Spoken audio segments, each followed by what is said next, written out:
Hello, everybody, and welcome to the December edition of the HbbTV webinar series. It's the last edition of this season this year, and also the first edition after the great and very successful HbbTV Symposium and Awards we've had in Prague in November.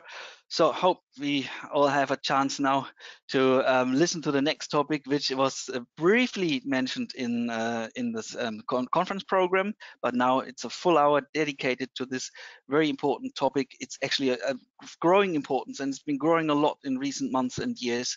Cloud gaming on smart TV sets and on other connected consumer electronics devices. And we're going to look into use cases, the development of this market, future prospects, and of course the role of HbbTV, monetization opportunities. And at the end, there'll be 15 minutes of Q&A where you can pose your questions to the three speakers that we have. So just use the toolbox during the speeches, and we'll collect all your questions and submit them to the speakers at the end. We've got three great speakers today. I'd like to introduce them to you now. We've got Jörn first, Principal Analyst at Omdia for games. Omdia, of course, UK-based major research institute and analysis institute. And then we've got Aniello Saulino, Head of Development Media Applications over in Italy at Kineton. And last not least, it's Timuçin Bilgör, President, BUBA Ventures, and also working at Digitiwise, which is one of the companies BUBA is investing in, and we'll hear more about that in a moment. As usual, there'll be a recording of this session, so if you have friends who'd like or colleagues who'd like to know more about the topic of HbbTV and cloud gaming, please forward them the link that you'll all receive after this session by email. Also, the presentations will be made available to you on the HbbTV website as PDF files. And the last thing, as usual, is the disclaimer. The presentations represent the views of the presenters and the companies they represent, not necessarily the views of the HbbTV Association. So let's get started. And it's Jörn first with an overview over the market. Hi, everyone. Hi, let me just make sure I'm showing the right screen. We can see the right screen, I think. Oh, excellent. Hi, everyone. So thanks so much for the introduction. So my name is Jörn Jijiashvili at Omdia. I've been covering cloud gaming space for very much since the early days of this kind of resurgence that we're seeing it from about 2019. So a lot has happened. And so I'm really here to just provide you with a kind of top level view of game subscription services and cloud gaming. So what is actually what we're seeing in the market, what are the trends? And myself, I'm actually looking forward to hearing from Tim and Aniello about cloud gaming on HbbTV specifically, actually. So I'm really looking forward to their presentations after mine myself. So let's just go straight into it. I'm going to go straight into it by showing you some of our consumer research about gaming in general. So what I wanted to highlight here, so this is a survey that we conduct every year to gauge consumers, gauge consumer views on different entertainment that they consume. And I highlighted ones here which are most relevant, I think, to this conversation, which is watching video, listening to music, and playing games. And as you can see, but based on this sample, which is quite a big sample, we had over 13,000 respondents. We had 80% of them, or at least 80% of households, playing games across the 12 countries that we surveyed. So. And this is something that we all now know, that gaming is not just about hardcore games on PC or consoles. Really, virtually anyone with a phone can be a gamer. Hence why we're seeing a very high levels of engagement with gaming that is in a similar ballpark as watching video and listening to music. Another specifically thinking about cloud gaming, subscriptions come to mind, and how subscriptions have dominated as a business model, both music and video. So this is Omdia's data, and if we look at the total money spent by consumers on music on the left and video on the right, you can see that subscriptions have quickly dominated, and streaming generally, so both subscriptions and streaming services have dominated both music and video industries very quickly.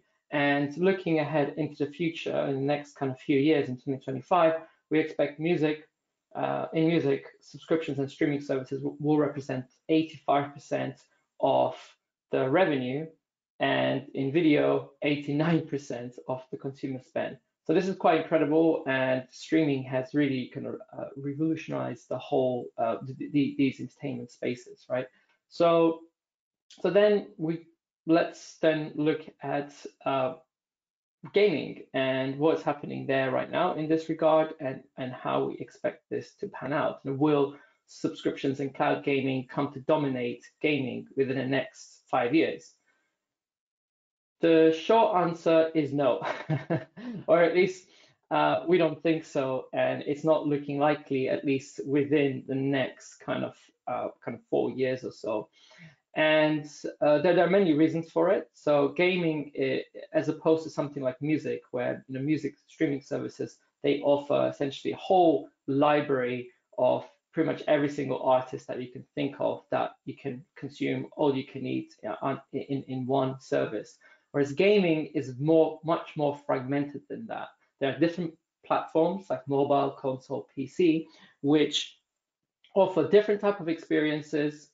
On mobile, it's driven a lot by free-to-play, so the business model is completely different, and it's all kind of fragmented across devices. I know there is increasing moves to cross-play to play people across different devices, but the reality is that subscriptions and cloud gaming will represent relatively small part of the overall consumer spend. So by 2026, we predict 230 billion to be spent by consumers. This doesn't include things like advertising or hardware sales, and only about 5%, according to our most recent forecast, will come from cloud-enabled services, things like Xbox Game Pass, PlayStation Plus, and so on.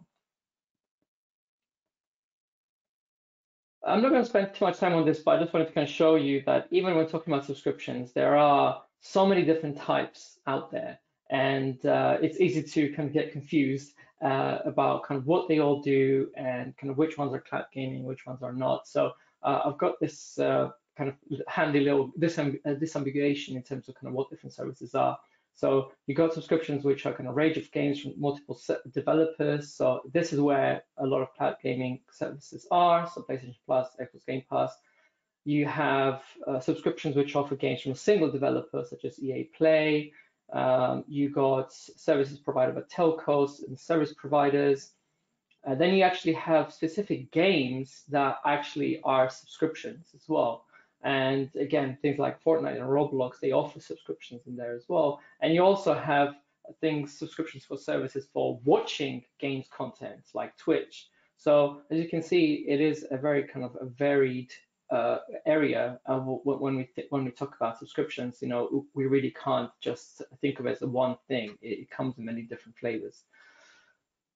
Specifically about cloud gaming, this is a bit of an oversimplification, but it's kind of identified according to all the services that are available on the market right now. I think they can be grouped into these 4 different categories, depending on who the primary target demographic is. So you have these kind of most services that you probably recognize. A AAA kind of premium cloud gaming content services, again, such as Xbox Game Pass, Luna, or Stadia, which is shutting down next month, but nevertheless, that's definitely all kind of in that category. Then you also have casual cloud gaming content services, such as Black Knight, Care Games. These are kind of like offering either mobile games or slightly older games, or more casual kind of family geared kind of games. You also then have cloud PC services. So these are for more kind of dedicated gamers. These services allow users to essentially have a virtual gaming PC which they can access through cloud. So you buy games as you do on Steam or Epic Game Store, and then you can play those games through cloud gaming whilst running a virtual gaming PC. So that's another type of service.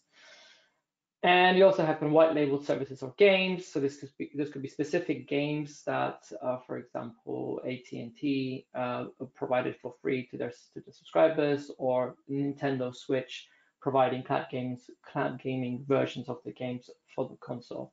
So yeah, at the moment, all these services these are not HbbTV services, and the cloud gaming today is mostly driven by basically apps which run on Android, Tizen, WebOS, you name it. So those are kind of been the biggest the biggest push on cloud gaming has been done by those kind of services. But nevertheless, there is some there's some interesting stuff happening on the HbbTV front, and yeah, I'm looking forward to hearing about it later on this webinar myself.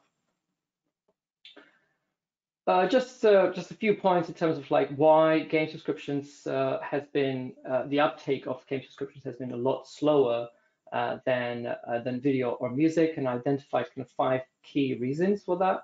First has been low consumer awareness, technical shortcomings of platforms, so just services not being just as good as streaming technology, just not being that good. Low penetration of fast internet access, limited availability of truly compelling AAA titles or just compelling games in general, and slower erosion of physical games media, particularly in the consoles space. But across the board, all these are in many ways getting addressed by the latest services, and it's still not perfect. And I'm not saying that we're all going to start, as I showed you that forecast earlier on, we're not moving to cloud gaming in the next few years completely, but we nevertheless, I think, will be using cloud gaming more and more in many different ways. Again, some consumer research that suggests that game subscription services is becoming more commonplace. So from that survey I showed you earlier, we also asked if they had any paid subscription gaming services. So about 1 in 5 respondents said that they have. But again, you have to bear in mind that subscription services come in different flavors, and not all of them equal to cloud gaming. But nevertheless, this is very encouraging. And this is from another survey of console gamers that we surveyed last year. And yeah, again, we're seeing some increasing uptake of subscription services that give people access to library of games. And I think this is kind of, we are on this upwards trend basically. Confirming upwards trend, we're seeing rapid adoption and subscription to these services. So these are some of the official numbers that has been announced by Xbox, PlayStation, and EA Play. Just showing that there's been this rapid growth of this space within the last kind of 3 years or so. So this is definitely the momentum is there basically towards cloud gaming. In terms of consumer awareness, so we ran this survey, we ran the single question survey in 2020, end of 2020, and again, April this year. And you can see the difference in the awareness in these 3 countries, UK, US, Germany. And it's quite incredible that in such a short space of time, the awareness for cloud gaming services jumped up from 14% to 44%. So there's been a lot of kind of marketing and raising awareness done by services like Stadia and even PlayStation, of course, Xbox. So definitely there is momentum there.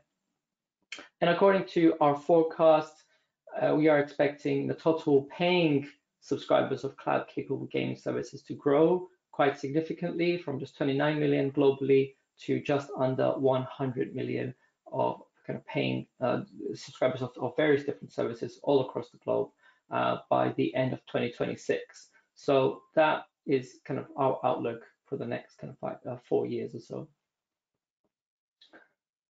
The main reason why, I think one of the main reasons why everyone's getting excited about cloud gaming is about this potential that because cloud gaming can run across any device with a screen, with some caveats in terms of performance, that kind of is exciting in that instead of, like, for example, game console companies like Xbox, PlayStation, Nintendo just focusing on people who have actually bought the box, they can actually now start thinking about addressing a much bigger audience beyond game consoles and addressing people who actually got smart TVs and smartphones, PCs, and so on.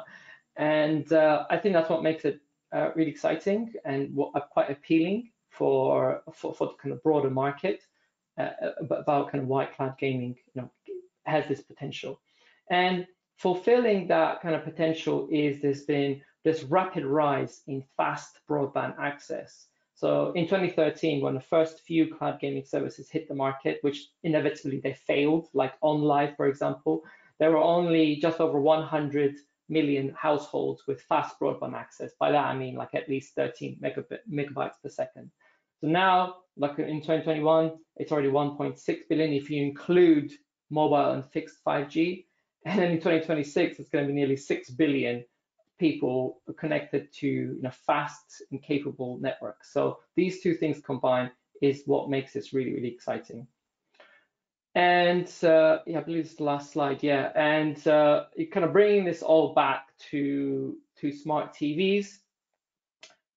As I showed on that slide, kind of smart TVs is definitely an area where I think there is a big potential, because I do believe when it comes to premium cloud gaming services, which can deliver console grade gaming on other devices, smart TVs kind of underutilized, because yes, you can run most of the cloud gaming services today on a smartphone, but really those games were not built to be viewed on a tiny little screen. All the icons are too small and it's just really uncomfortable.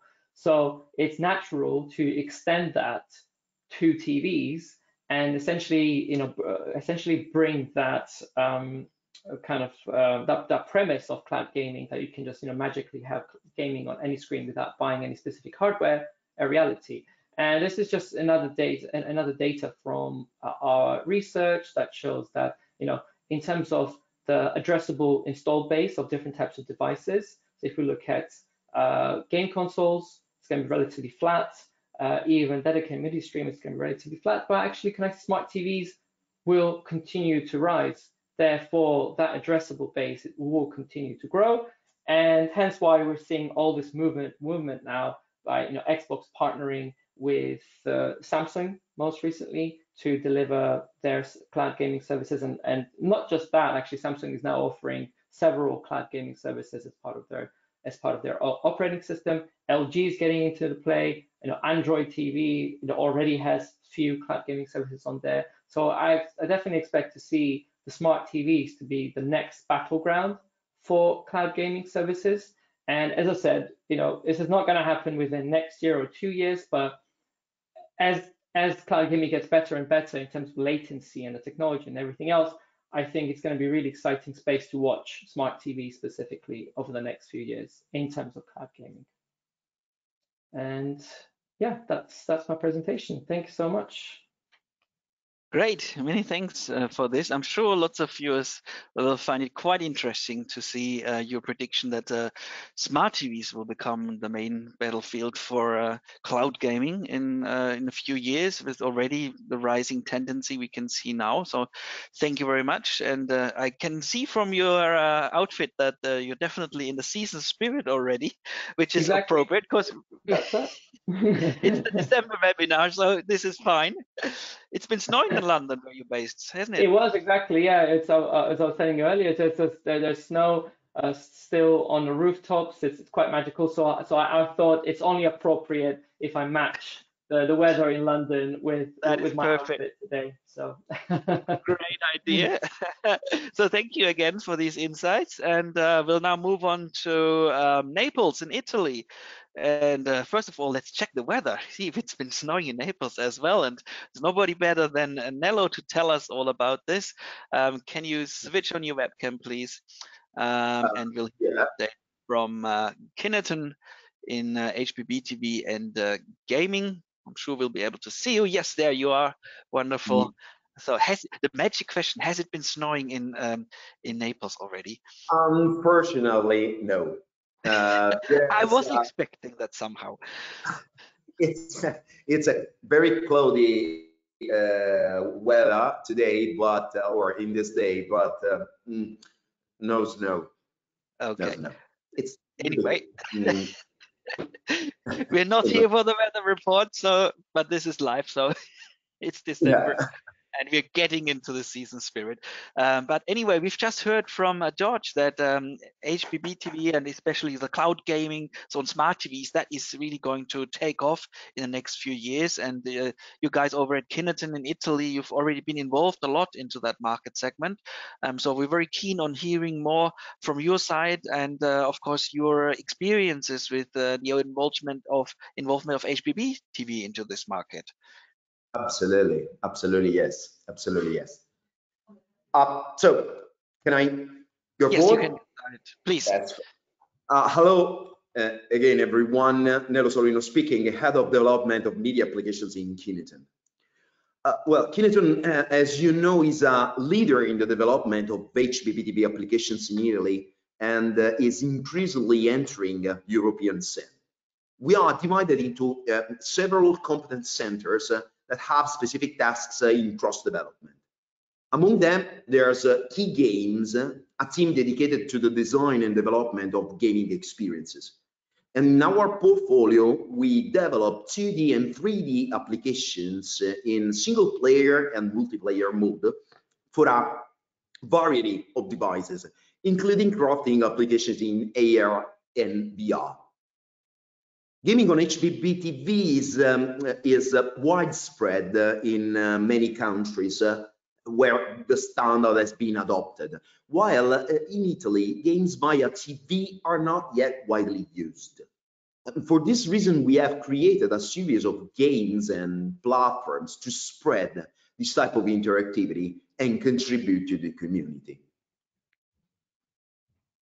The dashboard you see in this image was created to show our customer the goodness of interactivity through games, which is a philosophy in which we particularly believe. On the right side, you can see the different types of games we have designed, divided into categories. We also divided them by scope, adding contextualization to the customer's transmissions. The player can be enticed by the context of a show they particularly enjoy, completing the various levels created with, let me say, increasing degrees of difficulty. On the left-hand side, there are the rewards, also created to increase interactivity and spread the usage of the game. We thought about the enjoyment of additional content when a reward is unlocked, or the provisioning, for example, of discount codes or coupons. An example of one of the games we develop is the one you see on the slide. For each content, like for example, a movie, the player is asked to indicate which of the 3 scenes belongs to it within a set time. Upon reaching the maximum score, the player will unlock one of the prizes indicated above. Key Sandwich is one of the first games developed by Key Games team. It is a very addictive game in which the user has to collect the right ingredients at the right time and in the right order by moving with the left and right arrow keys and dropping the ingredient on the sandwich moving on the x-axis. Each level is different and the player can make a maximum of 3 mistakes. But in the end, a ranking shared with the best player is displayed. We have also achieved a very good compatibility with several HbbTV models. The problem in this case is, let me say, technological, because of the data browsers I keep on many devices. Randino is a fun, endless runner game designed for players of all ages. The dinosaurs never stop running and can jump to avoid obstacles and to collect bonuses such as extra lives and food. The game consists of a single level in which the background changes with the speed of the player. The games I have shown are already ready to use in a pre-production stage, let me say. And in development are the following categories. We have the classic, the Tetris or the Pac-Man. We have also new games like 2048 and Flappy Bird, and we are thinking to bring on TV retro games like Froggy and Match Off, for example. Multiplayer is a mode that can bring greater involvement for the users. We developed a multiplayer quest contextualized to the world of football.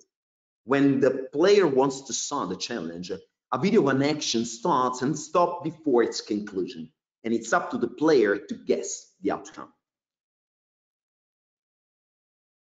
HbbTV arcade games are made with web technologies like HTML5, CSS, and JavaScript, and a custom version of Cocos 2D.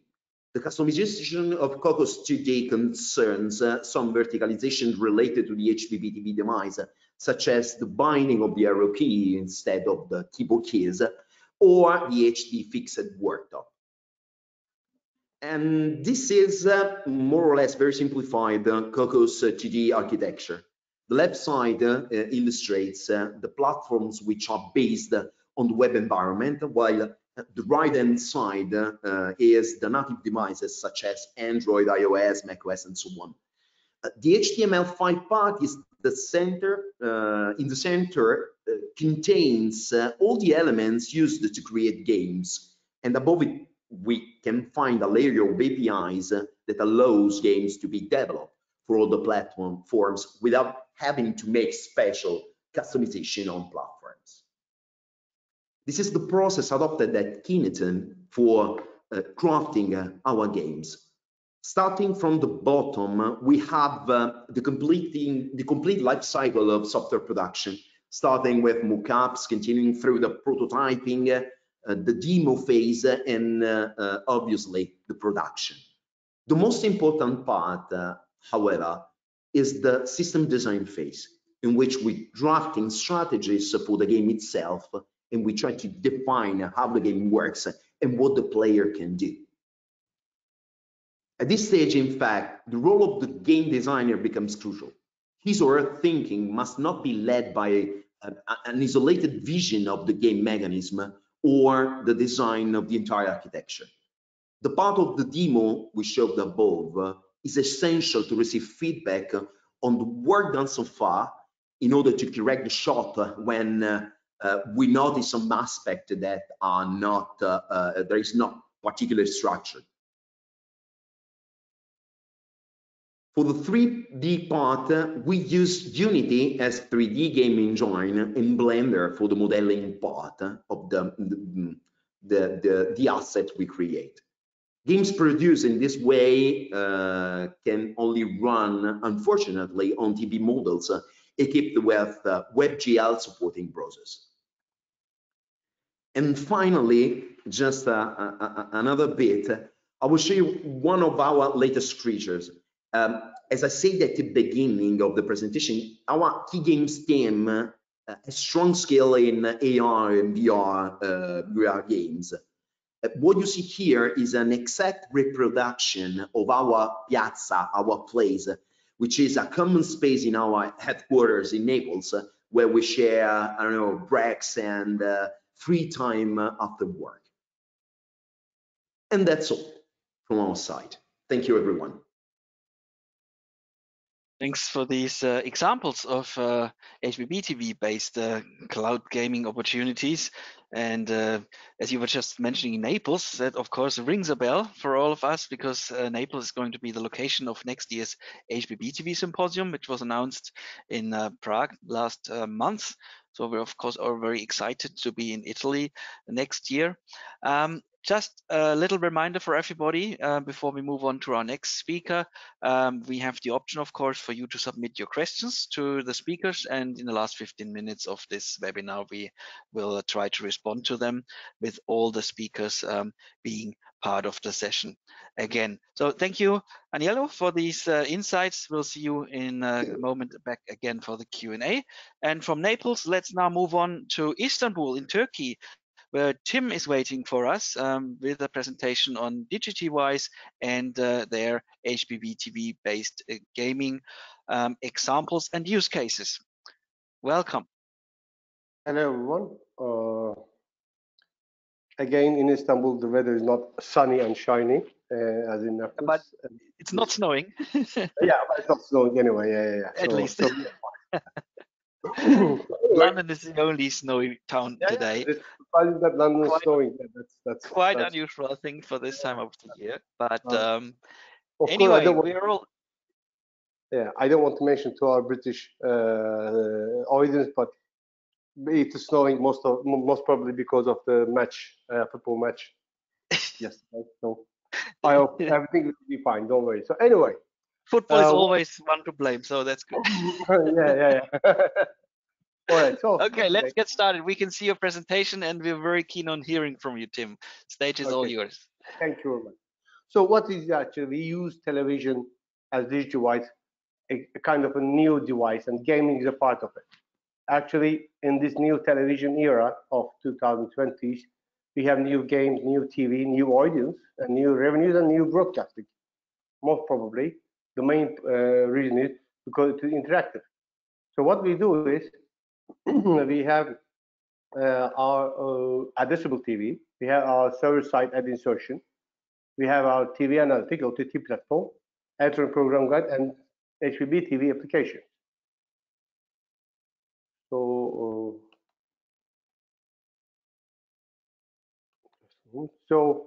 we are working with almost all of the Turkish television so far in Turkey.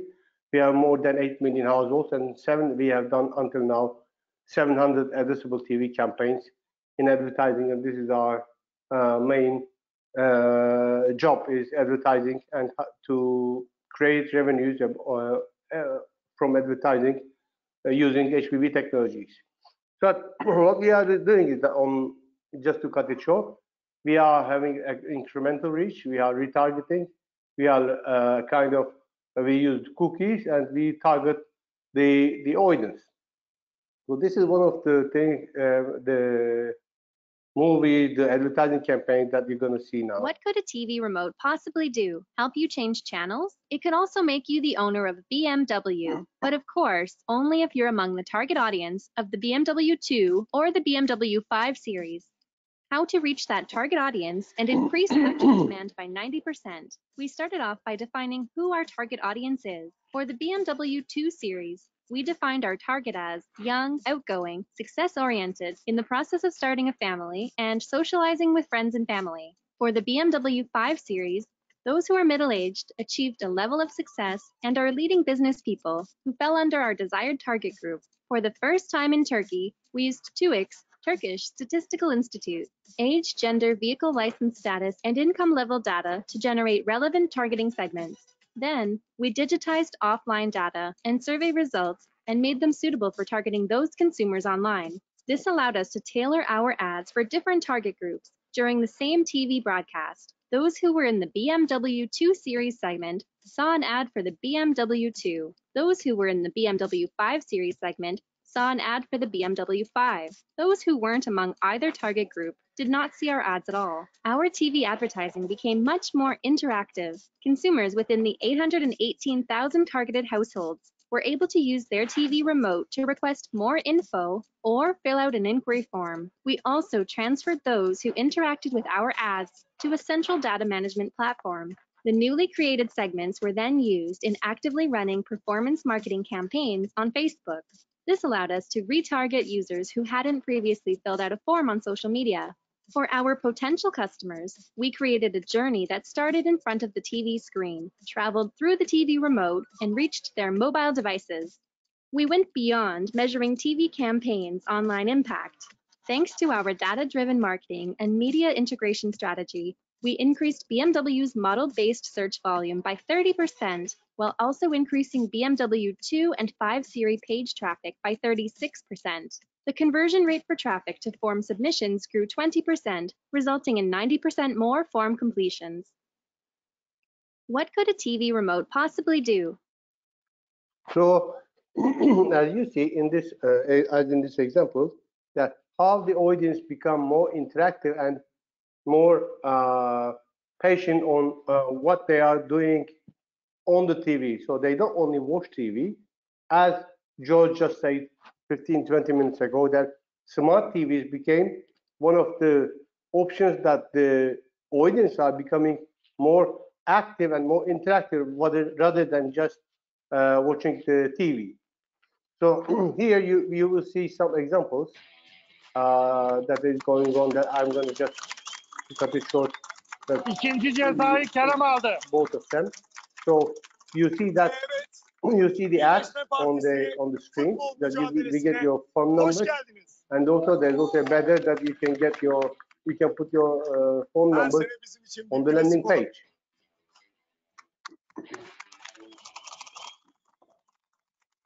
İkinci cezayı Kerem aldı.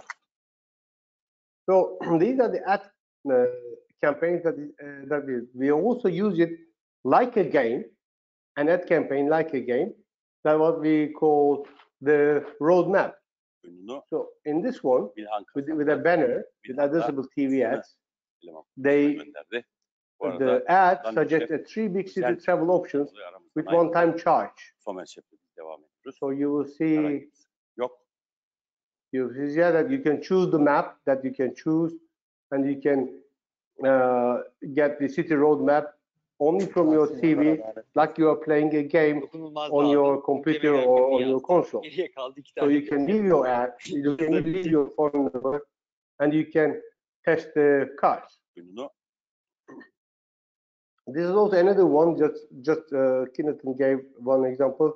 Is that in a time-coded gamification example? Is that is the program Who Wants to Be a Millionaire, and it's a $1 million question, which this was from last year, and we asked this to the audience, to the whole audience who is watching it, and from their remote control, they can choose the answer, and if it is right, they can get a kind of award from the bank who is the advertiser. So if it is right, then they get a bank, a credit card payment for their credit cards. So that is one of the examples that you can use gaming as a part of advertising. These are again which we call random games. So we can see, for example, one part of it is a Cheetos game. The advertiser is Cheetos. That when the TV audience win a game, they get a coupon code and use that code for their mobile application, win free data package for their mobile operator, which was used very often among the audience. This one is another Doritos gamification, and this one, the TV audience try to find wasabi flavored chips. When they find it, they get a coupon code and can be redeem it from their mobile application to get game money. Aslında bu duruma düşmek gerçekten çok utanç verici. Yani 3 aydır buradayız. Yeltenmem böyle bir şeye bir yelteneyim dedim. Yani nasıl elimi yüzüme bulaştırdım, inanılmaz yani. They tried again.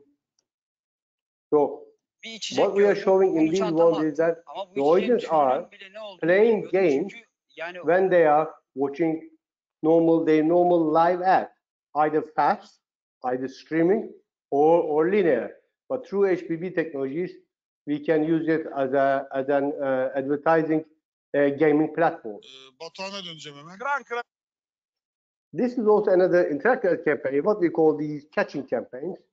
For example, this is in the first one, the advertiser is Fanta, and then this Fanta snack game, that is what we call it.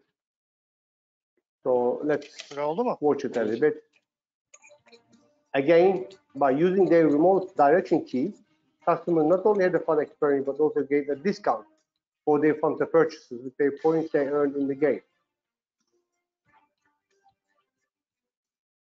Bayağı kalın bir püreydi. You see now with your Fanta bottle, you're gonna catch these whatever they are coming from the sky, and then get points and earn some discount. These are from this year's example, 2022. This one is also another one, a mobile loyalty application that offers advantages to the customers, and TV audience using their remotes catch the advantage. Anlıyorum canım. Ne alakası var? Ama bence bebeği doğurmana gerek yok. You press the green button. Yani bak, benim için sadece sen önemlisin. Ben sen iyi ol istiyorum. Valla başka bir şey istemiyorum. Valla bak çok tatlısın. Hele bir de böyle tatlı tatlı konuşunca ne bileyim. Süre oldu mu? Anlıyorum canım. Ne alaka? So again, these are what we call another kind of games are what we call wheel games. Again, in this one, in the first one, the TV audience turn the wheel to get discount and percentage to get discount percentage for their holidays. Bunlara alışmamız lazım. Karşımızdaki takımın çok güçlü olduğunu bilmemiz lazım ki oradan Adem de girecek yakın zamanda. Hata yapan kaybeder. Çünkü iki güçlü takım var. Burada vakit yok. Takım var ki hata yapan kaybeder. Doğru. Hata yapmamamız lazım. Seçmelerde yapmamamız lazım. So with your remote control, adam bir panik yaptı, orada bir şeyler oldu. Ben saçmaladım. Bu hataları yapmamamız lazım. Benimkisi tamamen çirkeflik yani. Atamayınca ona buna sallamak çirkeflik yani. Hani ben atamadım yani. Kendi atamamamdan dolayı belki de nazım onlara geçiyor diye bir çirkefleştim. Normalde aslında ben This is again another wheel games. This time the TV audience turn the wheel to win the surprise. And get their surprise wheel stops randomly. They use discount code in their website or in their mobile application. 30 saniye. One of these cooking contests in Turkish television and in most of them. MasterChef. Masada kırarsa güzel olur. So we can technically implement all campaign setups within the capacity of HbbTV. The rest depends on your imagination. That you can use all your games, you can use all your campaigns. And what we do is here. This is maybe one of the first time in the decades of television history that the audience also enters to the program and and they get discount. They can buy some codes. They can buy some discount from their website or from their mobile application. 30 saniye. Bunlara alışmamız lazım. These are another campaign example I want to give is that direction case catalog or detailed info application. BMW showed its car model details using remote direction buttons. So TV audience was able to look in details about car's extra features. For example, you want to see inside, then you press the button on your remote control, or you want to see the panel of the car, you want to see backside, you want to see the outer vision of the car. You can choose whichever you want, and if you like, you can leave your phone number and you can have a test drive. And this is also another retail market that TV audience will be able to see the market catalog by their remote direction, like it is in Tesco in London. Hata yapan kaybeder çünkü iki güçlü takım var. Burada vakit yok. O kadar eşit you just press the red button after you see the ad, and then you see the catalog. From the catalog, you can choose, and you can look all the other catalogs in the market. Tamam, evet. Dışa doğru göre verdik yani. Herkes ona gitti, firmaya gitti.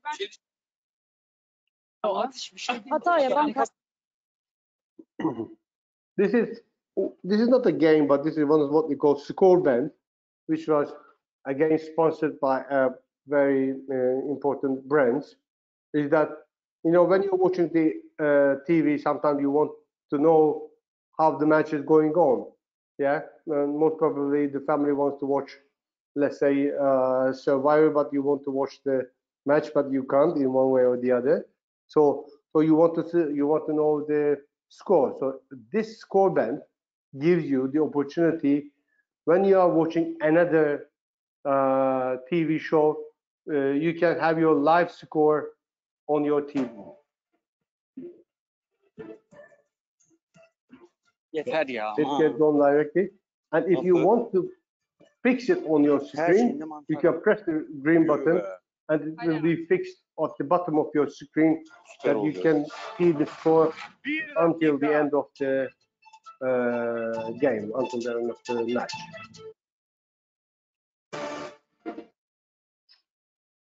And this is again the same. Çok tuzsuz. Dibinde başka bir ekmek koydum. Anladım, bilmiyorum. Bana öyle geldi ama çok tuzsuz. Onun dışında hani daha yağsız olabilir oranın pilavları, bilmiyorum. Tuzsuzluğu dışında ona bir şey bilmiyorum. Alakalı. Bu buharda pişti. Bu buharda pişti. Hiçbir şekilde 5 dakika kaynattım. Daha sonra full buharda pişti. 30 dakika. This is the fasting time on the Ramadan at the top of the screen. According to your city, it gives you the time of having your dinner in Ramadan time. So we have a kind of game portal which we can show, and we can enable all the advertisers so that they can use the television screens in terms of both gaming and watching at the same time while they are watching, and use their smart TV like a game console. So thank you for listening. I hope I didn't exceed my time. 2 minutes only. Sorry about that. So these are the examples that we can show you. Thank you very much for these examples. Quite interesting to see these things happening live. The combination of advertising and gaming applications, and of course engagement with brands, is also something I think important to many companies. I'd like to welcome all the other speakers back to the screen now for the Q&A, and I'll be sharing my screen in a moment. So, Angelo, can you please send me the screen sharing pop-up window? Then I can show you the questions that we have received. There we go. You'll be able to see that in a moment. And here we are. These are the questions we've received at this stage. So the first one is, I think, to both Tim and Aniello. Are there links available to the games optimized to run on HbbTV TV sets? So some people want to know more of these examples you've just been talking about. So are there links you might be able to send to the audience? Very clear. Thank you, Jörn. Well, they are not in production stage at the moment. Okay. We are in pre-production. You can contact us and book a demo, for example, and we are very proud to show you how the game works, because they are tailored exactly on the HbbTV devices.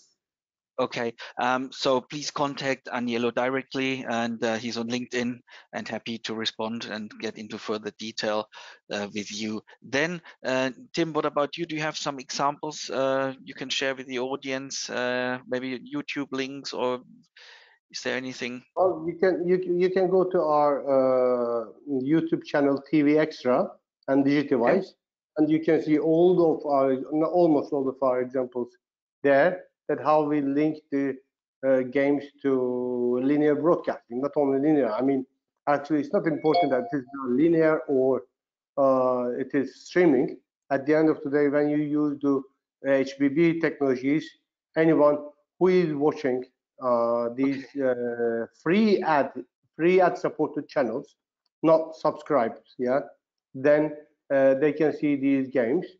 Of course, on the subscription model, technically it is also possible, but of course the platforms will need to let you do that.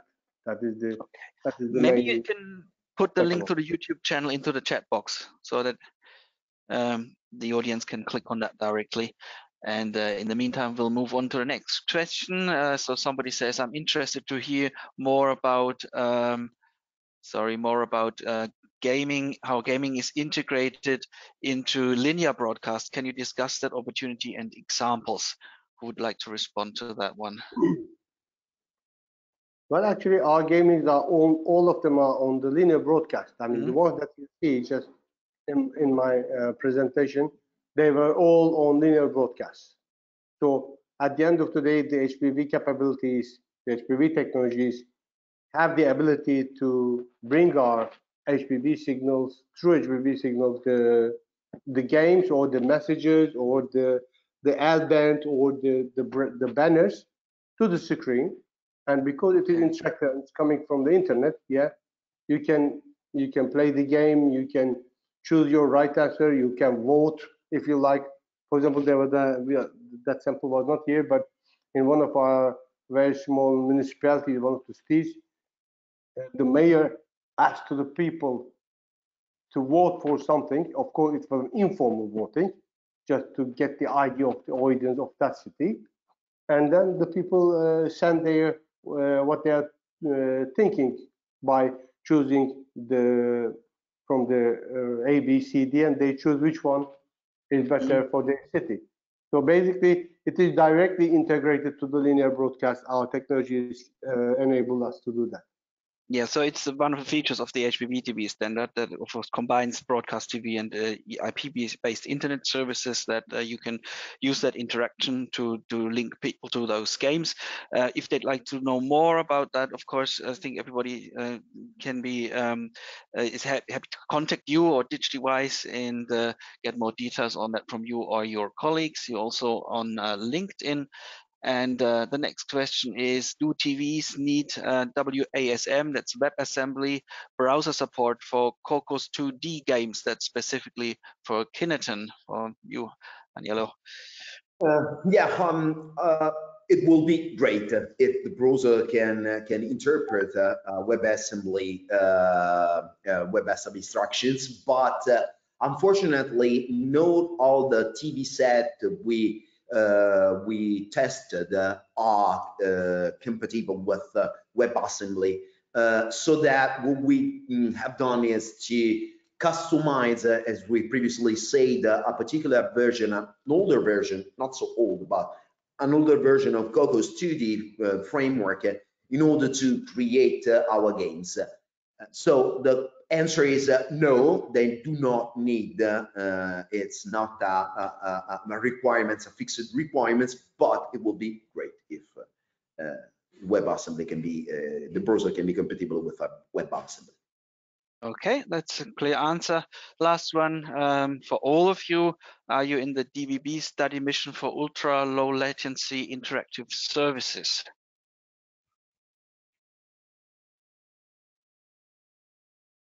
You are not, I can assume. Anyway, it's an opportunity to get familiar with that. So I'm sure the DBB website will hold more information on that for you. And that ends the Q&A section and also this webinar. So I'd like to thank you all for participating as speakers with these great insights into a topic which I think that will accompany us throughout the next few years. As we've heard from George, smart TVs will be the main platform for cloud gaming in the years to come. So there's great prospects for you if you'd like to get involved in that market, in this growth market. And here are a couple of companies that are happy to assist you on this journey. So thanks again for your presentations. The presentations will be made available from the HbbTV website later on today, and also the YouTube recording will be made available on the YouTube site from the HbbTV Association. That ends the HbbTV webinar series for this year. So thank you to all the speakers we've had this year, and don't worry, there'll be a new season starting early next year, and you'll be informed about the topics in due course. Thank you very much for watching. Have a great festivity season and a happy new year. See you next year. Bye bye, everybody. Take care. Take care. Bye. Thank you.